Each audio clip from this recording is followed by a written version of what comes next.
2024 and forecast. Don't Stop Thinking About Tomorrow, Can't Stop, Won't Stop. Published January 7th, 2024 by Zachary Newell. Happy, Gregorian, New Year. First to the followers of Radio Free Pizza, of course, and next to humanity in general, or to Orthodox Christians in particular, Merry Christmas Day.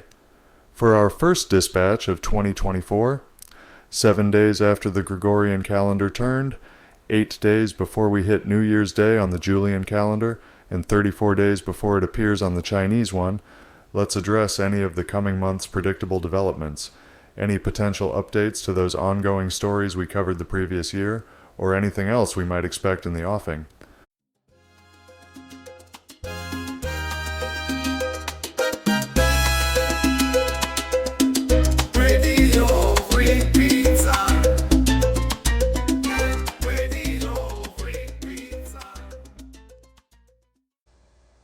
Electioneering. Surely the 2024 U.S. presidential elections will be the most reported story of the coming year, as Vice President Kamala Harris reminded us just last month, quote, "This is the most election of our lifetime," end quote. If indeed this election will be more important than that of 2016 or 2020, then before it we can expect to hear even more concerns about its security, and after it, even louder voices to contest its integrity. Recalling the former concerns, I started seeding the idea last November of incorporating the definition of social engineering in the context of information technology into that used in the context of political science. Quote, "Here, social engineering occurs when the capital order, through its corporate apparatuses and its political emissaries, deploys official propaganda, digital censorship, and deceitful psychological techniques to manipulate public opinion, sway elections, or incite social discord." End quote.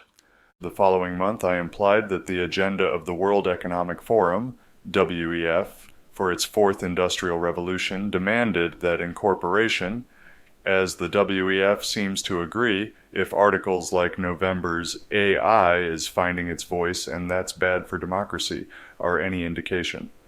But I haven't yet touched on the inspiration for my efforts to incorporate the sense of social engineering as understood in cybersecurity, which we can trace to Dr. Robert Epstein's appearance on the Jimmy Dore show last September, on which he followed up with another appearance this past week.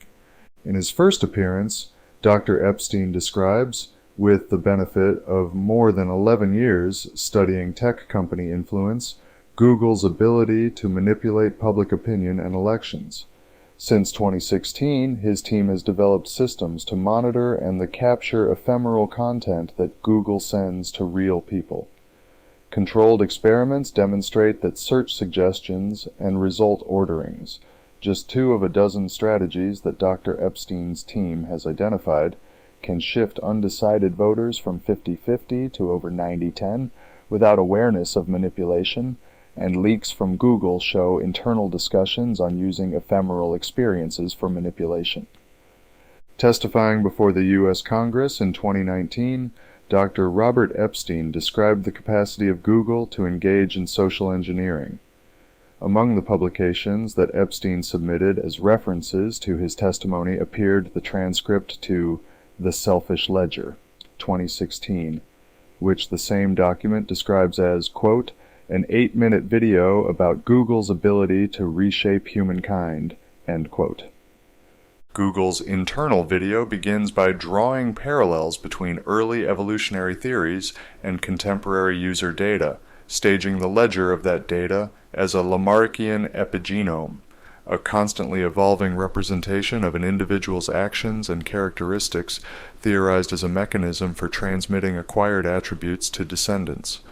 The discussion shifts to the concept of selfish genetics, introduced by Bill Hamilton, emphasizing the role of genes over individuals in evolution, before situating the idea in the contemporary context of user data. In this framework, that data represents a ledger which Google proposes to shift the practice of user-centered design in favor of covertly engineering this ledger through the suggestions of ephemeral experiences, with the company holding itself, quote, responsible for offering suitable targets that reflect Google's values as an organization, end quote. As the video puts it, quote, over time the user's behavior may be modified and the ledger moves closer to its target, end quote. Soon enough, they introduce concept of behavioral sequencing, allowing Google to propose a model where patterns in user behavior are targeted for modification, akin to gene sequencing in biology. According to this model, the video suggests that, quote, the ledger could be given a focus, shifting it from a system which not only tracks our behavior, but offers direction towards a desired result, end quote. One that the company desires, that is. Funny to think that the WEF is worried about the threat that AI-generated audio poses for liberal democracies. Do you think big tech will use it to continue undermining personal autonomy and intellectual sovereignty? As the kids say, Dr. Epstein has the receipts. In the 2020 election, his team's monitoring system preserved over 1.5 million ephemeral experiences from 1,735 registered voters' computers across 4 swing states that demonstrated Google's pro-Biden bias, shifting, according to the aforementioned experiments, more than 6 million votes to the candidate. Today, the team is working to expand its monitoring system into a permanent 50-state monitoring system with 12,000 field agents, allowing them to expose manipulation and improve Google's accountability to regulators. Once big tech's manipulations are visible and the ephemeral data is preserved, Dr. Epstein argues, lawsuits and boycotts can pressure companies to stop influencing elections. Dr. Epstein's second appearance this past week offers further details on how Google and big tech companies manipulate search results, videos, and other online content to influence user opinions and behaviors at scale as the collected evidence of partisan bias in search suggestions and reminders to vote during elections demonstrates. America's Digital Shield continues monitoring ephemeral experiences on millions of devices, with his team at the TechWatch project also studying how social media algorithms target children with inappropriate violent and sexual content. I'm supportive, of course, but skeptical. I already imagine politicians as scammers who deceive their constituent victims, exploiting their trust while reneging on the duties of their representative offices, into supporting policies that work against their constituents' own interests, and which instead serve corporations like Google. For those corporations themselves to socially engineer support for their preferred candidate just seems typical of politics in a capitalist republic. Of course, that just means Radio Free Pizza will likely find cause to revisit the complex interplay between power, ideology, and the media in shaping public perceptions and behaviors within the confines of a consumer-driven society. In fact, given the presidential election that the U.S. will suffer through once again in November this year, I'm sure of it.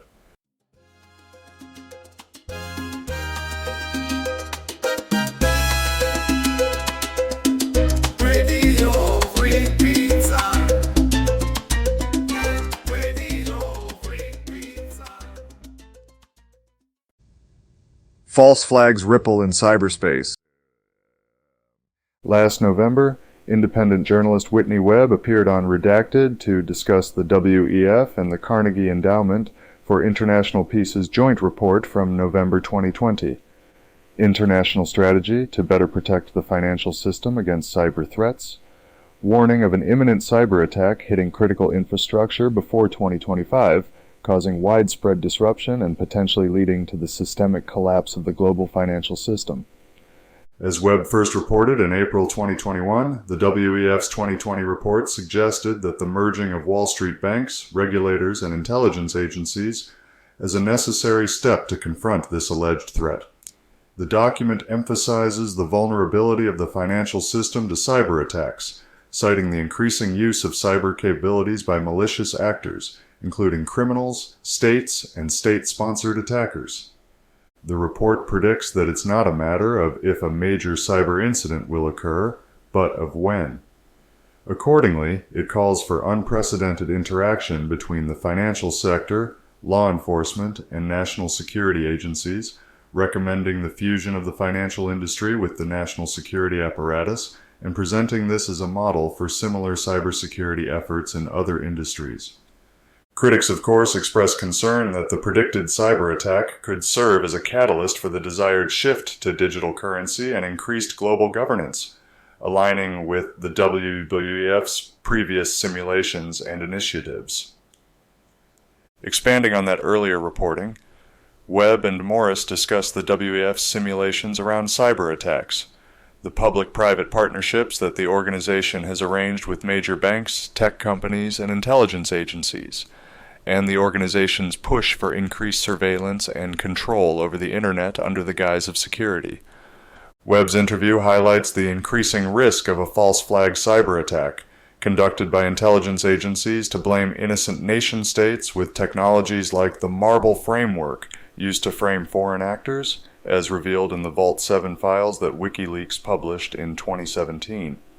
For this reason, Webb critiques Michael Schellenberger's recent reporting on the Cyber Threat Intelligence League, CTIL, since in it he fails to mention that the League's access to U.S. critical infrastructure effectively means granting the same access to Israeli intelligence operatives with the motive to use technologies like the Marble framework. Altogether, Webb suggests that the WEF's warning outlines how the official response to such a cyber attack will increase surveillance and control. She and Morris go on to discuss the chance that this cyber attack might become the justification for war with Iran, with Webb arguing that the end goal of a false flag cyber attack might be drawing the U.S. into conflict with Iran to achieve long-standing regime change objectives against the Islamic Republic. So, you know what you got to do now, right? That's right. You got to upgrade your subscription to Radio Free Pizza immediately, because in 2024 they're going to say you can't do it anymore and blame it on Iran.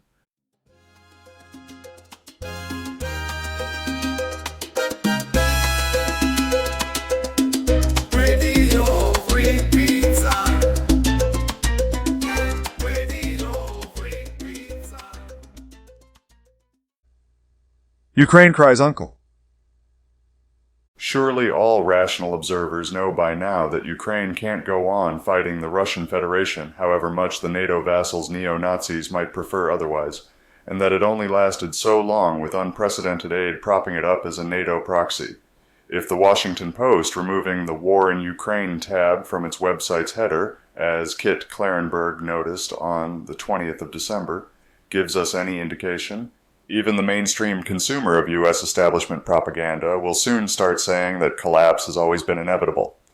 Of course, that should have been clear to everyone at least since the start of October, when Sen. Lindsey Graham used Ukraine aid as a bargaining chip while negotiating a border security package. Hardly 5 months prior, he'd called the U.S.'s military assistance the best money we've ever spent, paying their own military-industrial complex, that is. But Graham seems to have reconsidered since then whether the U.S. might have better ways to spend it. Regardless, Ukraine has started 2024 with no further U.S. funding yet authorized by Congress, which will return to session tomorrow. So, after as many as 300,000 battlefield casualties, what does Ukraine look like once it signs a treaty? Presumably one similar to that which the UK's Boris Johnson flew to prevent Ukraine from signing in spring 2022, minus the Donbas following that region's September 2022 referendum. Among other things, the more than 6.3 million Ukrainian refugees in Europe would return, some of them anyway, to a country where the newfangled digital ID and state services app, DIA, launched in 2020 and already legally equivalent to a physical passport by 2021, now does quite a lot more than help people file their taxes, as Mikhailo Fedorov, Deputy Prime Minister and Minister for Digital Transformation in Ukraine, and United States Agency for International Development, USAID, Administrator Samantha Power told Kara Swisher last May.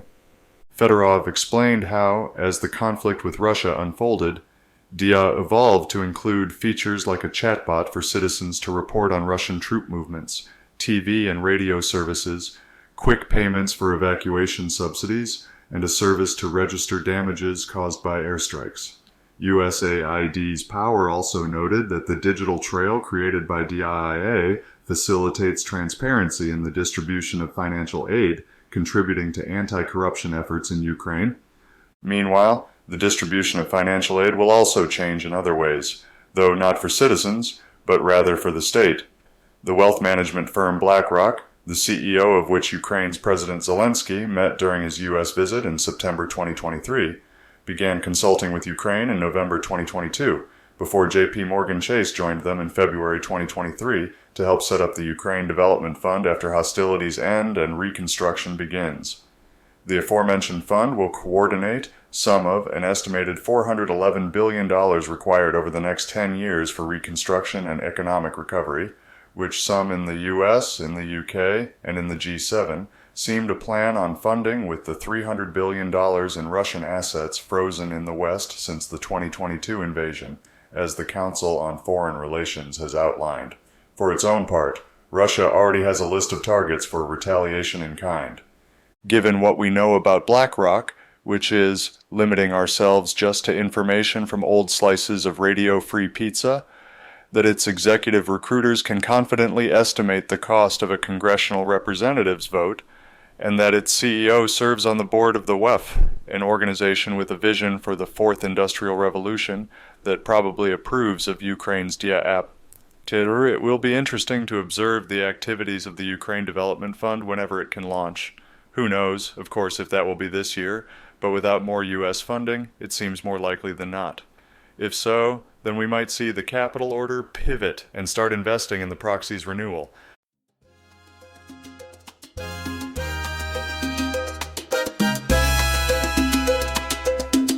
Radio Free Pizza.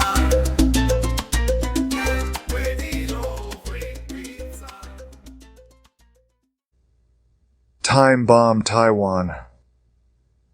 Just a week ago, in his New Year's address, Xi Jinping described the reunification of China and the island of Taiwan as inevitable. For a while now, people have forecasted an eventual clash between the United States of America and the People's Republic of China over the island. Enough that, when I learned in November that Vanguard Group is shuttering its Shanghai offices and quitting its joint venture with Jack Ma's Ant Financial, I wondered if that wouldn't put U.S.-China provocations on hold until they finish up. But Xi Jinping's visit to San Francisco later that month coincided with a fresh provocation, or a pair of them. First, we learned that President Biden believes that Xi Jinping is, quote, a dictator in the sense that he runs a communist country that's based on a form of government totally different than ours, end quote. Then, the next month, we learned that Biden's comments came after Xi told him that China intends to reunify with Taiwan, and asked him to deliver a public statement supporting peaceful reunification and rejecting Taiwanese independence, a request that the Biden administration declined. So, Biden declined Xi's request for a goodwill statement, then called him a dictator. No wonder Antony Blinken looked so worried when Biden called him that. Of course, this isn't what we'd call evidence. In other words, we shouldn't forecast any military conflict over Taiwan, just because Xi told Biden he wants reunification 2 weeks after an article appeared in front of me about Vanguard pulling up stakes in Shanghai. The company remains open to considering future business in China, though, given rising tensions, that will presumably mean pivoting away from the Chinese defense industry, in which Vanguard owns shares of subsidiaries facing sanctions both Trump and Biden imposed, and of which its flagship Emerging Markets Index Fund features more than 60 Chinese defense subsidiaries. Personally, I'm thinking that someone at Vanguard must have taken a look at what BlackRock's doing with the Ukraine Development Fund and started saying around the water cooler, you know how a couple years ago the Shanghai office put all that money into weapons? Because I'm thinking, with all the damage they're going to do, that's going to be a big bill for reconstruction. Someone's going to have to finance that.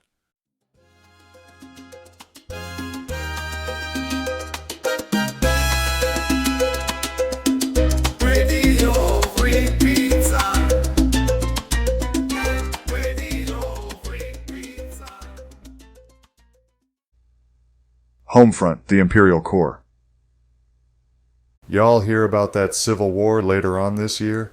Sure, civil war rises now and then to the surface of the American consciousness.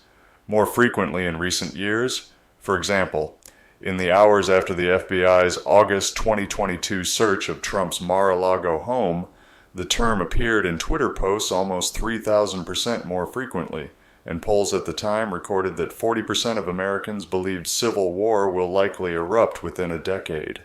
But in 2024, we've got a movie coming out to show us all what a second American Civil War could look like. An election year sounds like a risky one for some degree of civil discord, assuming that big tech's social engineering, described above, can't or won't shift public perception enough to unite the American populace. Meanwhile, after the recent ruling, on which the U.S. Supreme Court will now weigh in, of the Colorado State Supreme Court to remove Trump from state ballots in 2024 for inciting the supposed insurrection of January 2021, covered on Radio Free Pizza last October as a likely example of state intelligence agencies orchestrating events justifying the response of the national security apparatus, it's easy to imagine, and easy to understand why, Trump supporters might assume a hostile posture. Previously, some in traditionalist reactionary circles, including the San Diego office for U.S. Customs and Border Patrol, had warned of Hamas or Hezbollah executing a terrorist attack on U.S. soil. But maybe they should take a closer look at some of their colleagues as the profile of potential terrorists, or rather, of those whom the U.S. will label terrorists. James Corbett of the Corbett Report and James Ivan Pilato of Media Monarchy proposed a similar idea last month on the New World Next Year 2024 episode of their New World Next Week podcast. Pilato says, quote, "My trend prediction for 2024, fake rights turn to riot. I mean, it's only fair, correct? Democrats burned down cities in 2020, dozens killed, and it's all good. R.I.P. Fentanyl Floyd. I guess I'm predicting a flip of the dichotomy. But what could the catalyst be? I guess really that's the success of the silent majority.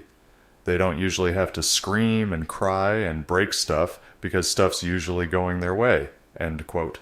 Maybe. As James Corbett proposes, perhaps the debut of the Civil War movie this year may foreshadow tensions in the domestic population erupting into militant conservative unrest. Or maybe that just erupts of its own accord.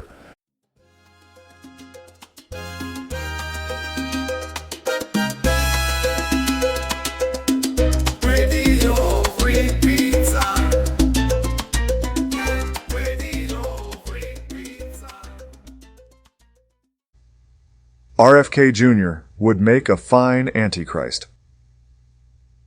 In recent years, Robert F. Kennedy Jr. has risen to renewed public prominence, first during the pandemic for his activism against the pharmaceutical industry, and later for the Democratic primary campaign into which Kennedy leveraged that aforementioned prominence, though he has since decided to run as an independent. Some, like me, were initially supporters of, or at least lip service donors to, Kennedy's campaign for his opposition to vaccine mandates and to the punitive debanking imposed on Canadian truckers for protesting travel restrictions related to said mandates. But due to our shared positions on those issues, it felt all the more heartbreaking to watch RFK Jr. rabidly defending Israel's occupation of Palestine long before the start of the uprising on October 7th last year. 2 months into the vicious extermination campaign with which Israel responded, that has killed tens of thousands of Palestinian civilians, RFK Jr. referred to Palestinians as the, quote, "most pampered people by international aid organizations in the history of the world," end quote. Something only an asshole says about people suffering such a siege. Jared Kushner made a similar claim in 2019, determined false then for neglecting to mention Israelis. But towing the Washington establishment's line on Palestine doesn't seem to have been enough to put him in its good graces. After an armed man impersonating a U.S. Marshal was arrested trying to enter a Kennedy campaign event, and after an intruder twice attempted breaking into Kennedy's home while the candidate was inside, RFK Jr. still doesn't have Secret Service protection. Speaking of attempted assassinations, you know the New Testament? In it, Revelation 13:3 and 13:14 describe how, during the apocalypse of the Christian tradition, one of the heads of the beast takes a fatal wound, but the head heals and the beast revives, to the amazement of the world. Given how his uncle died, I think it would be fitting if the book of Revelation describes some events that will take in place in 2024 for RFK Jr. to receive and miraculously recover from the aforementioned head wound. This, of course, is not a prediction at all, let alone one on the order of civil unrest will break out in the U.S., Ukraine will surrender to Russia, the militaries of China and the U.S. will clash, Western intelligence agencies will execute a false flag cyber attack, or the U.S. presidential election will be manipulated. Really, it's just a statement of fact. Truly, RFK Jr. would make a fine Antichrist. If I were a movie director adapting the Book of Revelation, I'd totally cast him in it. But, since this is a forecast after all, I'll just predict that in 2024 he'll say something else to merit my distaste.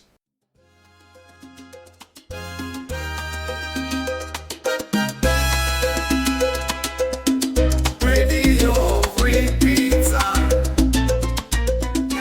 Radio Free Pizza. Turning orbits. On the 4th of December 2023, yours truly appeared again on the Hervoye Morik Show on TNT Radio. You can catch my first appearance in our final slice of last year. My own interview begins about 17 minutes 53 seconds in, from which point I've clipped the audio, including the program's news headline intermissions from that evening, to which I've added dashes of Radio Free Pizza branding, a product of Diaphora Company, while assembling it for you in the video just below. Hervoye and I first discuss the crime rate in the U.S. and speculate on how it might compare to crimes related to the protests in Panama over the Cobre Panama mine concession, covered here last year, and to the crime rate in the Soviet Union. Hervoye suspects that Russia saw a spike in the 1990s after the Soviet Union collapsed. From Panama, our discussion moves to Latin America more broadly, and the economic competition there between the U.S. and China over resources and trade influence. As an example of Chinese economic interests in the region, Hervoye mentions lithium concessions that Mexico recently canceled.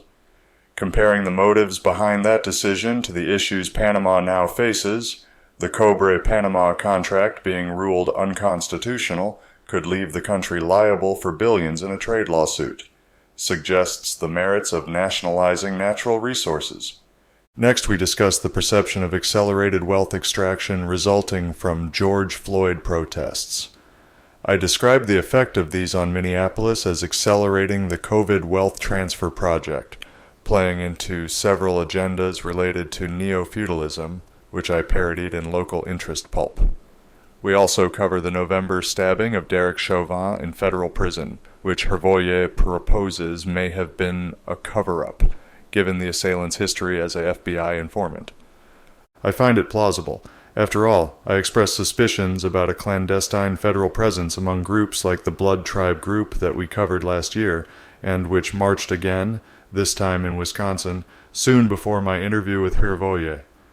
For comparison, I mention how the reporting of Trevor Aronson goes a long way to demonstrating the federal infiltration of contemporary progressive groups with the intent of entrapping activists, which liberals today seem to underappreciate. Having seen the national security apparatus incessantly infiltrating both extremist and activist groups, neither Hervoye nor I feel entirely confident that the 2024 American presidential election will transpire peacefully. Though, given its inherent meaninglessness, it would be hard to get excited about it anyway. From there, Hervoye and I discuss how woke editorial inserts have caused the downfall of mainstream comics and how that relates to social engineering agendas executed in the Marvel Cinematic Universe, manufacturing the cultural austerity which mutes any discourse in arts and entertainment that addresses working-class concerns. That cultural austerity, of course, comes paired with the increasingly precarious economic position of the American public. Hervoye highlighted how wages are not keeping up with inflation anymore, while Bitcoin has slingshotted returns for some elites, such as Michael Saylor, who touts BTC as an escape route out of monetary collapse. Concerned as I am about the risks of programmable CBDCs, I describe feeling skeptical about Bitcoin's decentralized future, though I wish the best outcome for El Salvador's 2021 adoption of Bitcoin as a national currency. Our conversation concludes with a brief discussion of media seemingly predicting events like 9/11s, such as in the X-Files spin-off The Lone Gunman, depicting a clandestine plot to crash an airliner into the World Trade Center 6 months before the events in fact transpired, as examples of predictive programming. This underscores the need to examine the narratives presented in mass media, such as with the debut of Civil War 2024, mentioned above. Like last time, it seems appropriate now, in the spirit of better futures, to derive a few action items from my conversation with Hrvoje. 1. Research crime rates in the U.S. compared to those of the Soviet Union and of the Russian Federation in the 90s. 2. Investigate the ongoing economic battle between the U.S. and China in Latin America and the fight over resources. 3. Explore potential connections between the George Floyd protests, wealth extraction, and neo-feudalism. 4. Follow reporting on both political sides prepping for chaos or staged events around the 2024 election. 5. Pay attention to how the adoption of CBDCs plays out in comparison to countries like El Salvador, where bitcoins are legal tender. As a final note, I'm amused that Hrvoje asked my favorite pizza style. Of course he asked because I've maintained the @ZachariahPizza username across platforms, and that, in concert with the name of this newsletter, gives people the impression that I have an intense affinity for pizza. Certainly I play into that. I forget why, or if I ever had a reason.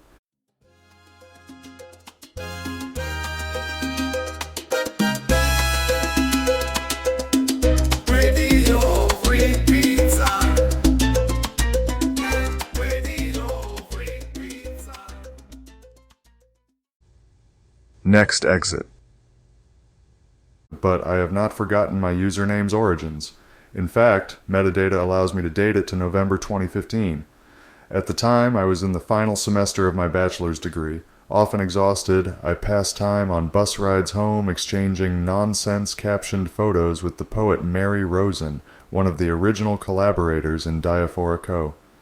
That's when it hit me, the idea for the username, that is, as one of those nonsense captions. I wonder if I saw a highway sign for a pizza place. Remembering those bus trips, I doubt I saw anything at all. Still, knowing my habits, I was looking as far ahead as I could while remaining only a passenger. For better or worse, I think I'm still at it. But whatever jumps out at me next, you'll be sure to find out. Stay tuned!